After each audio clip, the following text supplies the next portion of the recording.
Olá pessoal, tudo bem? Aqui é o professor Bruno Oliveira. Estamos continuando os estudos teóricos da Lei 8.625 de 93, que é a lei que regulamenta e organiza o Ministério Público no âmbito dos estados. Né? Essa lei tão importante será objeto da sua prova. Claro que para o Ministério Público do Rio de Janeiro ela não poderia faltar. Lembrando a todos vocês que nós lançamos um curso de 160 questões comentadas, inéditas, sobre a legislação prevista no seu edital para o cargo de técnico administrativo, técnico do Ministério Público, área administrativa. Então, para você adquirir o curso completo, né, você precisa acessar o site www.eleitoralcombruno.com.br, tá bom? Vamos então hoje aos estudos do artigo 9º ao 11, que vai falar um pouquinho para nós sobre a Procuradoria-Geral de Justiça e o seu chefe, que é o Procurador-Geral de Justiça. O artigo 9º, ele é responsável por trazer para nós informações de como será escolhido o Procurador-Geral de Justiça, como que o chefe do Ministério Público Estadual será escolhido, tá? Então vejam só, primeiramente, os Ministérios Públicos dos Estados, no seu âmbito estadual, eles vão organizar uma lista com 3 nomes, uma lista tríplice, e essa lista ela é composta por integrantes da própria carreira. Então vejam só, lista tríplice, integrantes da própria carreira, para a escolha do seu procurador-geral, que será nomeado pelo chefe do Poder Executivo. Aí eu pergunto para vocês, quem é o chefe do Poder Executivo no âmbito estadual? É o governador do estado. Então os ministérios públicos organizam sua lista tríplice para escolher o procurador-geral. Esse procurador ele é nomeado pelo chefe do Poder Executivo, pelo governador, e uma vez escolhido e nomeado, ele exerce o mandato por 2 anos, é permitida uma recondução, diferente do Procurador-Geral da República, que são reconduções ilimitadas, não é? Então não se esqueça, mandato de 2 anos, permitida uma só recondução. A eleição da lista tríplice, a formação dessa lista tríplice, ela será mediante voto plurinominal de todos os integrantes da carreira. Então, todos os integrantes da carreira participarão da escolha, da formação desta lista tríplice. Uma vez entendido como que é feita essa escolha, nós temos que observar também o processo de destituição.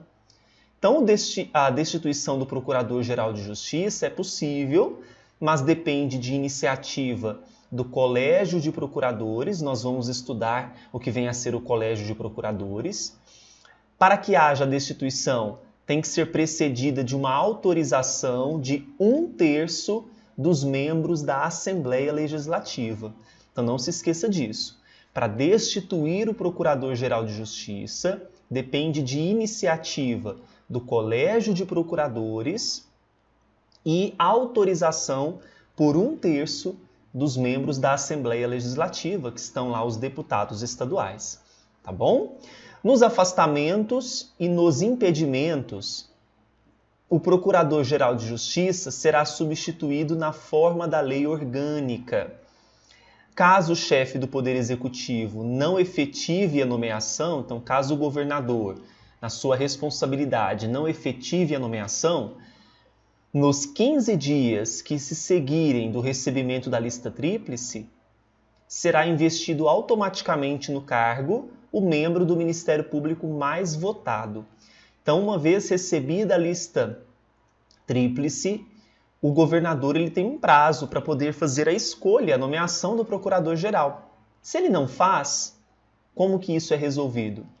O membro que é mais votado, ele vai ser, então, automaticamente investido para exercício do mandato.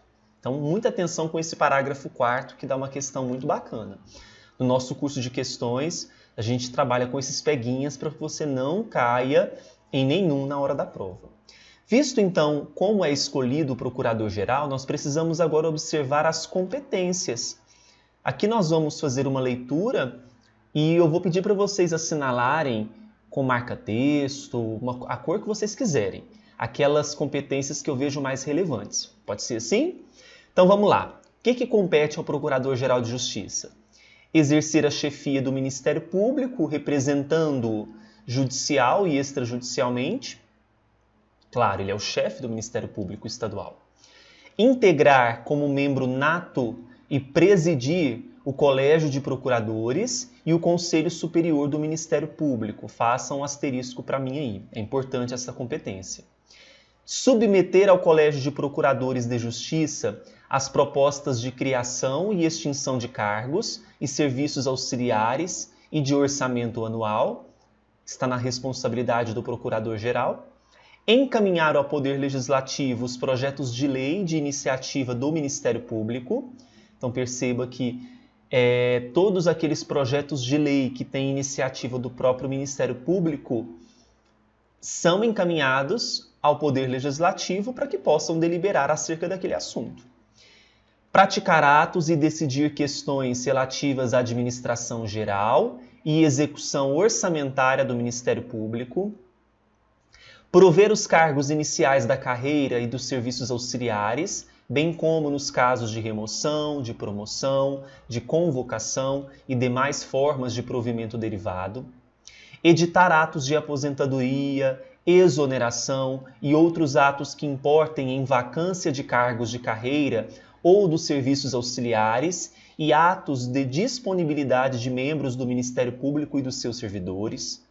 Delegar suas funções administrativas. Façam um asterisco para mim aqui, nessa possibilidade do próprio Procurador-Geral delegar as suas funções administrativas. O 9º, designar membros do Ministério Público para, olha só, exercer as atribuições de dirigente dos Centros de Apoio Operacional, também será objeto dos nossos estudos, o que são esses centros. Ocupar cargo de confiança junto aos órgãos da administração superior, integrar organismos estatais correlatos à sua área de atuação, afetos à sua área de atuação, oferecer denúncia ou propor ação civil pública nas hipóteses de não confirmação de arquivamento de inquérito policial ou civil, bem como de quaisquer peças de informações. Então, façam um asterisco nesta competência aqui para mim, tá? Acompanhar inquérito policial ou diligência investigatória, devendo recair a escolha sobre o membro do Ministério Público com atribuição para, em tese, oficiar no feito, segundo as regras ordinárias de distribuição de serviços. Vamos grifar aqui as palavrinhas-chave, porque fica mais fácil da gente depois gravar, né? Assegurar a continuidade dos serviços em caso de vacância, afastamento temporário, ausência, impedimento ou suspeição de titular de cargo ou com consentimento deste. Por ato excepcional e fundamentado, exercer as funções processuais afetas a outro membro da instituição, submetendo esta decisão, a sua decisão, de forma prévia ao Conselho Superior. Oficiar perante a Justiça Eleitoral de primeira instância ou junto ao Procurador Regional Eleitoral, quando por este solicitado. Agora, a 10ª é importante. Dirimir conflitos de atribuições entre membros do Ministério Público. Então, se há um conflito de atribuição entre membros do Ministério Público, não se sabe quem é que resolve determinado caso, determinada atribuição, quem resolve isso é o Procurador-Geral. Decidir processo disciplinar contra membro do Ministério Público, aplicando as sanções cabíveis. Expedir recomendações sem caráter normativo aos órgãos do Ministério Público para o desempenho de suas funções. Encaminhar aos presidentes dos tribunais as listas sêxtuplas a que se referem os artigos 94, caput, e 104, parágrafo único, inciso 2º da Constituição, que é quando há participação de membros dos Ministérios Públicos Estaduais na composição de órgãos do Poder Judiciário, e exercer outras atribuições previstas em lei. Portanto, não se esgota as competências do Procurador-Geral, portanto, são meramente exemplificativas, ok? Artigo 11. O Procurador-Geral poderá ter em seu gabinete, no exercício de cargo de confiança, procuradores ou promotores de justiça da mais elevada entrância ou categoria por ele designados. Então aqui esse artigo 11 é muito tranquilo. No gabinete do procurador poderá ter procuradores ou promotores de justiça auxiliando o procurador-geral no exercício das próprias funções. Combinados? Bom, então nós ficamos por aqui. Se ficou alguma dúvida, você pode mandar para esse e-mail, cursosbrunooliveira@gmail.com. Claro que fizemos uma leitura das competências e grifamos aquelas que são mais relevantes. Se ficou dúvida em relação a algum termo técnico, é só você mandar para a gente, tá bom? Vou deixar meu telefone também, DDD 34 99216 1829. Se tiver uma dúvida urgente, emergencial, você pode mandar para a gente também, que na medida do possível a gente responde. Bons estudos para vocês e fiquem com Deus. Tchau, tchau.